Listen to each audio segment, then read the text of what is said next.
Good morning everyone. आज हम देखेंगे कक्षा 8 यानी 8 क्लास के लिए हिंदी द्वितीय भाषा यानी हिंदी सेकंड लैंग्वेज के लिए हम ग्रामर यानी व्याकरण भाग के ऊपर हम आज देखेंगे। तो व्याकरण के अंतर्गत आज का शीर्षक रहेगा प्रत्यय। पिछली क्लास में हमने देखा उपसर्ग। उपसर्ग क्या होता है, किसे कहते हैं? जो शब्दांश शब्द से पूर्व जुड़कर उस शब्दांश में लाने वाला परिवर्तन क्या कहलाता है? उपसर्ग कहलाता है। तो उपसर्ग हमेशा शब्द से पूर्व जुड़ता है। उसी प्रकार प्रत्यय क्या है, प्रत्यय किसे कहते हैं, प्रत्यय के कितने प्रकार है, वो किसके अंतर्गत आता है और प्रत्यय कहाँ जुड़ता है, साथ ही साथ उसकी परिभाषा और कुछ उदाहरण आज की क्लास में हम देखेंगे। तो सबसे पहले हम देखेंगे प्रत्यय। प्रत्यय ने क्या, प्रत्यय किसे कहते हैं, प्रत्यय के अर्थ देखिए। प्रत्यय का अर्थ क्या होता है उसको पहले हम विलगित करेंगे यानी अलग करेंगे। प्रति जमा अय। प्रति का अर्थ क्या हुआ? प्रति का अर्थ है साथ में चलने वाला। ठीक है, प्रति का अर्थ हुआ साथ में चलने वाला और अय का अर्थ हुआ साथ में और अय का अर्थ हुआ चलने वाला। प्रति का अर्थ है साथ में और अय का अर्थ हुआ चलने वाला। तो ये क्या हुआ? प्रति जमा अय बराबर प्रति का अर्थ साथ में और अय का अर्थ है चलने वाला। तो प्रत्येक को अगर हम विघटित किए तो किस प्रकार उसका अर्थ आता है आपने देखा। तो इसे कहते हैं प्रत्यय। प्रत्यय कहाँ जुड़ता है? प्रत्यय हमेशा शब्द के अंत में जुड़ता है। हाँ, तो ये हम देखेंगे। उसके बाद एक उदाहरण देखेंगे। उदाहरण के अंतर्गत हम देखेंगे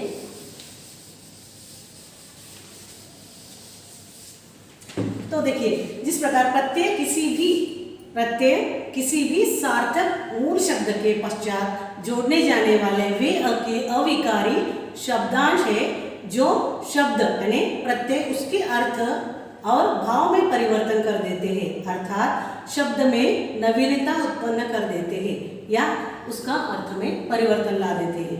तो आप बोलचाल की भाषा में कह सकते हैं प्रत्यय वे शब्दांश होते हैं जो शब्द के अंत में जुड़ते हैं। उसके तौर पर हम उदाहरण देखेंगे। उदाहरण में जैसे कि हम देखेंगे जलज। ये क्या है? एक उदाहरण है। जलज में देखो, अगर हमने जल को अलग किया, जल का अर्थ क्या है? पानी। जल का अर्थ क्या हुआ? जन्म लेने वाला। जन्म लेने वाला। ठीक है, अगर देखिए जैसे उदाहरण में देखा जलज, इसको हमने अलग किया। जल का अर्थ हमने लिया, जल का अर्थ हुआ पानी। ठीक है, जल का अर्थ क्या हुआ? पानी। और यानी इस केवल एक वर्ण है, उसका अर्थ हुआ जन्म लेने वाला यानी पानी से जन्म लेने वाला क्या हुआ? जलज। तो उसी प्रकार पंकज का और एक उदाहरण हम देखेंगे। पंकज।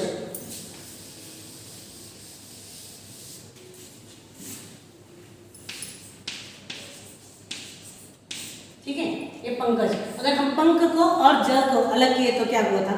पंख का अर्थ होता है जहाँ कीचड़ अथवा जहाँ पे जन्म लेता है। प का अर्थ हुआ प यानी कि कीचड़ अथवा जहाँ पे होता है कीचड़। और ज का अर्थ होता है जन्म लेने वाला।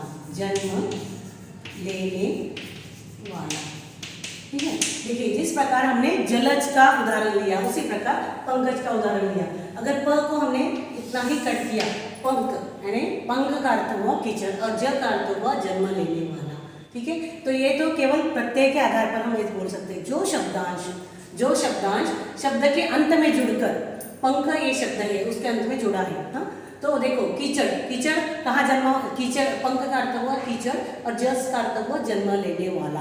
यानी प्रत्यय कहाँ? देखिए प्रत्यय वो शब्दांश है जो शब्द के अंत में जुड़ता है और उसके अर्थ में परिवर्तन ला देता है। और वो भी कैसा परिवर्तन? सार्थक यानी जिससे कुछ अर्थ निकलता हो। अर्थहीन शब्द यहाँ पे नहीं जुड़ सकता। तो प्रत्यय क्या हो? प्रत्यय की परिभाषा भी अगर आप कह सकते हो, जो शब्दांश शब्द के अंत में जुड़ता है। हाँ, यानी अंत में जुड़ने वाला क्या होता है? प्रत्यय होता है। जिस प्रकार हमने देखा उपसर्ग हमेशा शब्द से पूर्व जुड़ता है, उसी प्रकार प्रत्यय क्या है? अंत में जुड़ता है। अंत में जुड़ने वाला शब्दांश क्या कहलाता है? प्रत्यय कहलाता है। तो सबसे पहले हम देखेंगे प्रत्यय के प्रकार।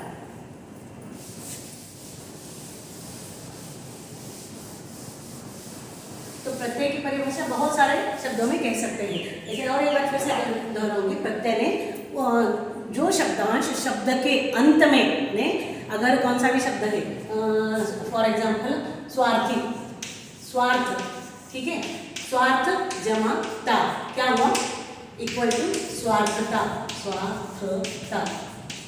कायरता, कायर, कायर ये क्या है, शब्द है, उसमें जुड़ गया ता, ता ये क्या हुआ, ता जुड़ने वाला, यहाँ पे ता जुड़ने वाला, ये क्या कहलाता है, प्रत्यय, यानी जो शब्द है शब्द के अंत में जुड़ने वाला, जो शब्दांश शब्द के अंत में जुड़कर, ये शब्द है उसके बाद में जुड़ने वाला प्रत्यय ता, जो शब्दांश शब्द के अंत में जुड़कर उस शब्दांश में लाने वाला परिवर्तन है स्वार्थता, ये क्या हुआ, नया शब्द, नव शब्द की निर्मिति हो गई, जो शब्दांश शब्द के अंत में जुड़कर उस शब्दांश में लाने वाला परिवर्तन क्या कहलाता है, प्रत्यय कहलाता है।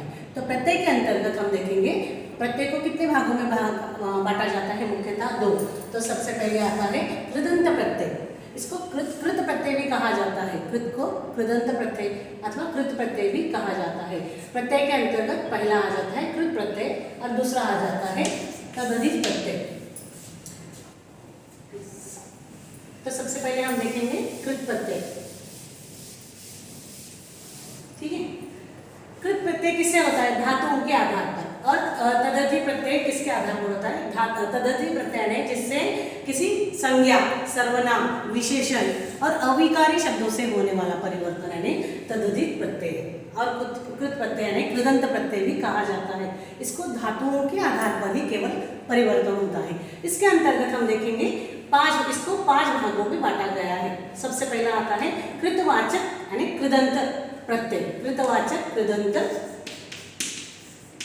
प्रत्यय भी आप कह सकते हो। तो इसके अंतर्गत देखो कृतवाचक प्रत्यय किसे कहते हैं। सबसे पहले हम देखेंगे कृतवाचक, जिस प्रत्यय से बने शब्द से कार्य करने वाला, अर्थात इससे क्या होता है, कर्ता का बोध होता है, इससे कर्ता का बोध होता है, तो इसे क्या कहते हैं, कृतवाचक अथवा कृदंत भी कह सकते हैं, कृदंत प्रत्यय भी कहा जाता है।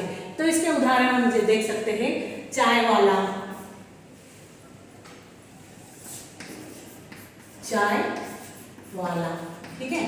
तो यहाँ पे आप देख सकते हैं चाय क्या है, ये यहाँ पे प्रत्यय दिया गया है, कौन सा, वाला। ये चाय मूल शब्द है, शब्द का रूप है, और वाला क्या जुड़ा है, प्रत्यय, चाय वाला, हाँ, दुकान वाला। उसी प्रकार हारा, हारा का अगर आप उदाहरण देखा जाए तो यहाँ पे राखन जमा हार, और एक एग्जाम्पल देखेंगे, राखन जमा हार बराबर क्या हुआ, राखन हार, राखन हार। तो राखन हार, हार यहाँ पे कौन सा प्रत्यय है, हार, ये क्या हुआ है, प्रत्यय जुड़ा हुआ है। राखन जमा हार बराबर राखन हार, ये क्या हुआ, प्रत्यय का एक उदाहरण हुआ। उसी प्रकार हम देखेंगे कर्मवाचक, कर्मवाचक कृदंत, कर्मवाचक कृदंत किसे कहते हैं, जिस प्रत्यय से बने शब्दों से कर्म का बोध हो, जिस प्रत्यय से बने शब्दों से कर्म का बोध होता हो, तो उसे हम क्या कहते हैं, कर्मवाचक कृदंत कहते हैं, अथवा प्रत्यय के आधार पर कर्मवाचक कृदंत कह सकते हैं। इसका उदाहरण नाम अथवा नी, यहाँ पे हम देख सकते हैं, पालना, पालना, गाना आदि इसके उदाहरण हो सकते हैं। पालना, गाना, अगर नी जोड़े तो नी, सूंघना, सूंघना, ये भी आ सकता है। और औना, औना यानी कि बिछौना, खिलौना आदि इसके उदाहरण हो सकते हैं। उसी प्रकार हम तीसरा देखेंगे कर्णवाचक कृदंत।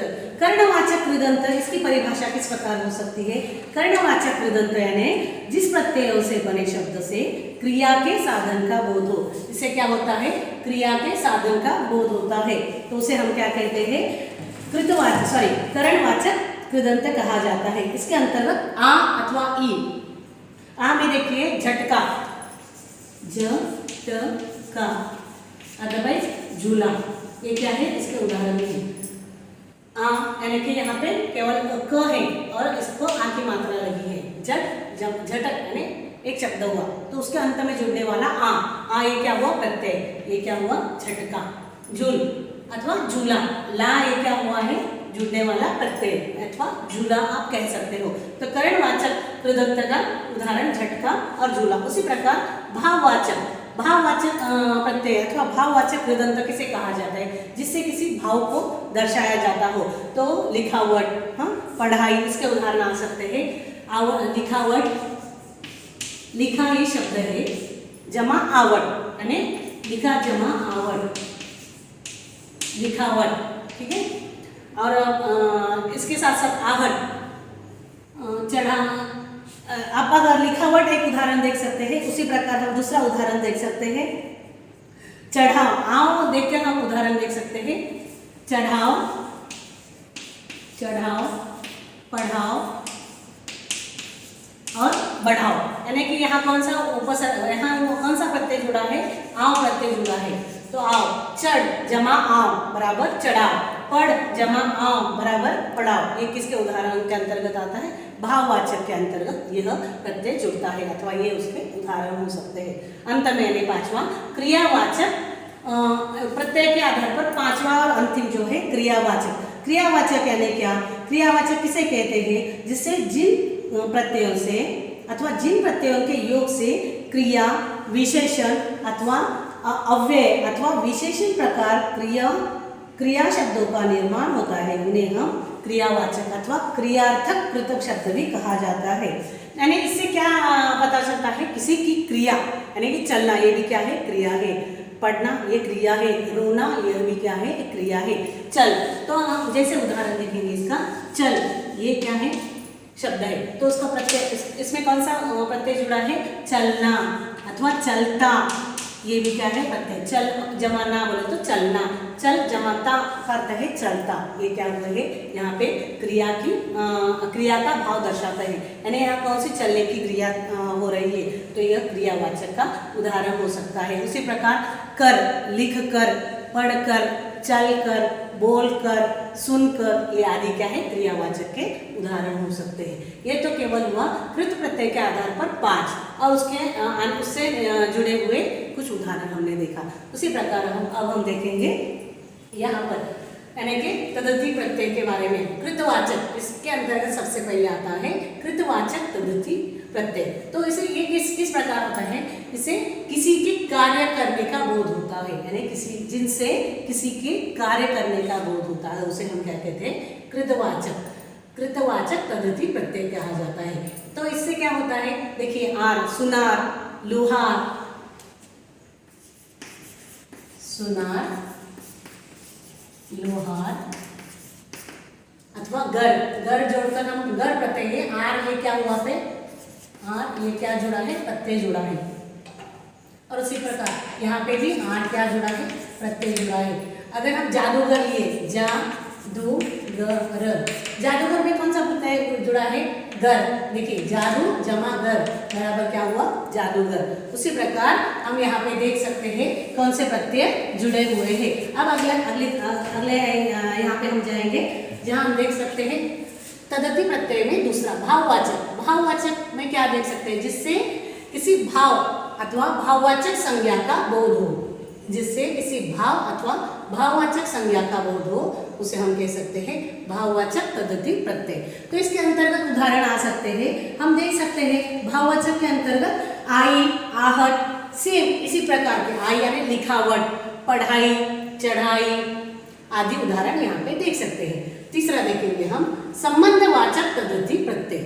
संबंधवाचक तद्धिति प्रत्यय, इसकी परिभाषा अथवा इसको किस प्रकार देख सकते हैं, देखिए जिनसे संबंध का बोध हो, जिनसे किसी के संबंध का बोध हो, वह क्या कहलाता है, संबंधवाचक प्रत्यय कहलाता है। हाँ, यानी कि देखो यहाँ पे हम जोड़ सकते हैं आल, ससुराल, ससुराल, अगर आप उदाहरण देखें ससुराल, ससुराल, तो यहाँ पे कौन सा प्रत्यय जुड़ा है, आल, आल प्रत्यय जुड़ा है, यानी यहाँ पे संबंध दर्शाया गया है। तो यह क्या हुआ, संबंधवाचक प्रत्यय तद्धिति प्रत्यय हुआ। तो जिनसे संबंध का बोध हो, यहाँ पे ससुराल यानी जो लड़की को शादी करके जब विदा होती है तो कौन सा संबंध आता है वहाँ पे, लड़की का ससुराल, राइट। शादी करके, शादी जो है पीहर रहता है, और शादी करके जाने के बाद उसका कौन सा संबंध जुड़ता है वहाँ पे, ससुराल यानी सास का अथवा ससुर का घर, वहाँ पे वो जुड़ जाती है। तो यहाँ पे संबंधवाचक तद्धिति प्रत्यय जुड़ता है। ऊनता, अगला देखेंगे चौथा, ऊनता, ऊनता तद्धिति प्रत्यय। ऊनता यानी कि क्या, ऊनता का अर्थ क्या है, लघु यानी लघुता, जिनसे लघुता का बोध हो, यानी यहाँ पे हम क्या दर्शाते हैं, ऊनता का अर्थ हुआ लघुता का बोध हो। इसके अंतर्गत देखिए इया, इया जोड़कर हम प्रत्यय बना सकते हैं।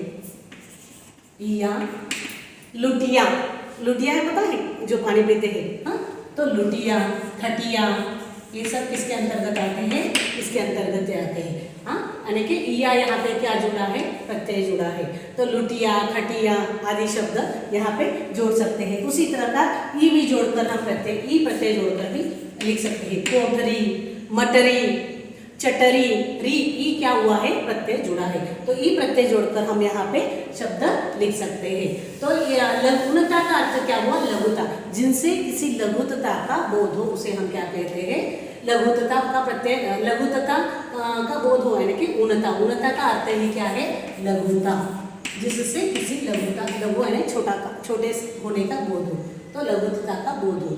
उसी प्रकार उसके अंतर्गत तद्धित प्रत्यय के अंतर्गत पांचवा जो आता है गणनावाचक तद्धित प्रत्यय।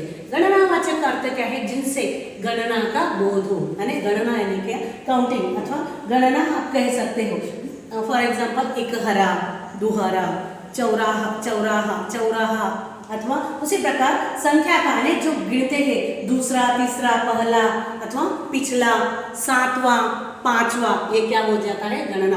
गणना यानी काउंटिंग, यानी किसी की गिनती करना। गणनावाचक यानी जिनसे किसी गणना का बोध हो उसे। यहाँ पे हम उदाहरण के तौर पर देख सकते हैं, तीसरा, पांचवा आदि इसके उदाहरण आ सकते हैं। इकहरा, दुहरा आदि। सादृश्यवाचक यानी कि इसके तद्धित के अंतर्गत छठा जो प्रकार आता है सादृश्यवाचक तद्धित प्रत्यय। समता का बोध यानी कि लाल सा, पीला सा, लाल सा यानी रंगों की यानी सादृश्यता दर्शाती है। लाल सा, विभाजक चिन्ह देखिए, लाल सा, पीला सा, नीला सा आदि उदाहरण यहाँ पे देख सकते हैं। तो अगला देखेंगे गुणवाचक यानी कि नाम से ही दर्शाया जाता है। तद्धित प्रत्यय के अंतर्गत सातवां जो आता है गुणवाचक तद्धित प्रत्यय, यानी जिससे किसी के गुण को दर्शाता है अथवा गुण का बोध हो, वहाँ पे गुणवाचक तद्धित प्रत्यय जुड़ता है। तो अगर आपको इसके उदाहरण देखने हैं तो गुण कैसा है, विषैला, फसैला, अच्छा गुण, ये सब क्या दर्शाते हैं, गुण दर्शाते हैं। तो इसी के अंतर्गत अब अगर आप देखें तो धनवान भी ये क्या है, गुण है। धन जमा वान बराबर क्या हुआ, धनवान।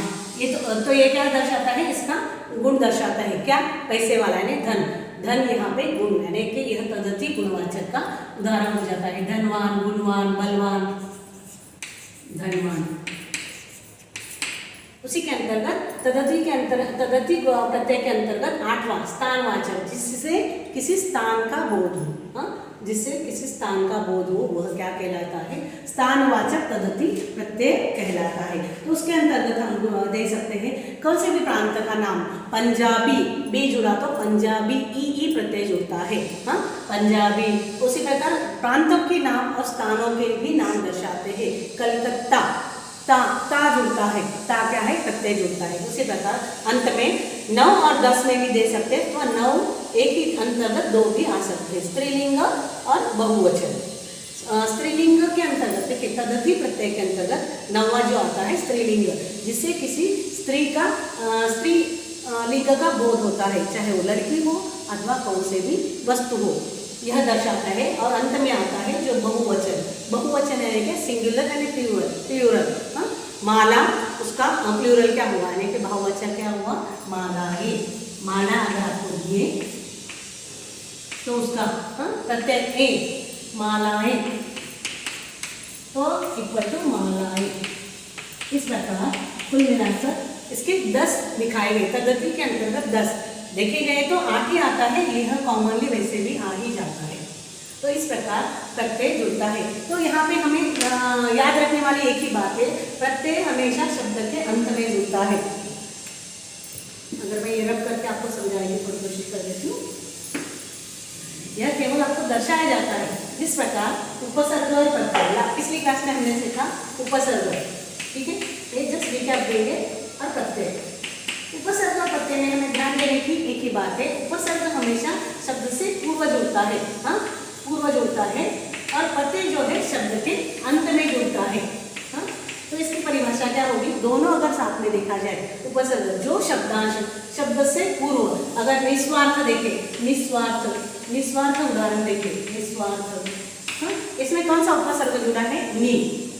यहाँ पे देखेंगे स्वार्थ, स्वार्थता अथवा कायरता, कायरता, ठीक है। ये लास्ट का एक उदाहरण देखिए, ये क्लास इधर ही खत्म हो जाएगा, एक 2 मिनट के लिए यहाँ पे देखिए। निस्वार्थ, निस्वार्थ में ये नी क्या जुड़ा है? उपसर्ग है, और कायरता में ता क्या जुड़ा है? प्रत्यय है। तो यहाँ पे याद रखने की इतनी ही बात है, उपसर्ग हमेशा शब्द से पूर्व जुड़ता है और प्रत्यय हमेशा शब्द के अंत में जुड़ता है। तो यहाँ पे हम कह सकते हैं जो शब्दांश शब्द से पूर्व जुड़ता है, जो शब्दांश शब्द से पूर्व जुड़कर उस शब्दांश में लाने वाला परिवर्तन है, नव शब्द की निर्मित होती है, किंतु वो शब्द कैसा रहता है? सार्थक, यानी निस्वार्थ। नी क्या है? उपसर्ग है, और ये मूल शब्द है, जुड़ने के बाद निस्वार्थ हुआ।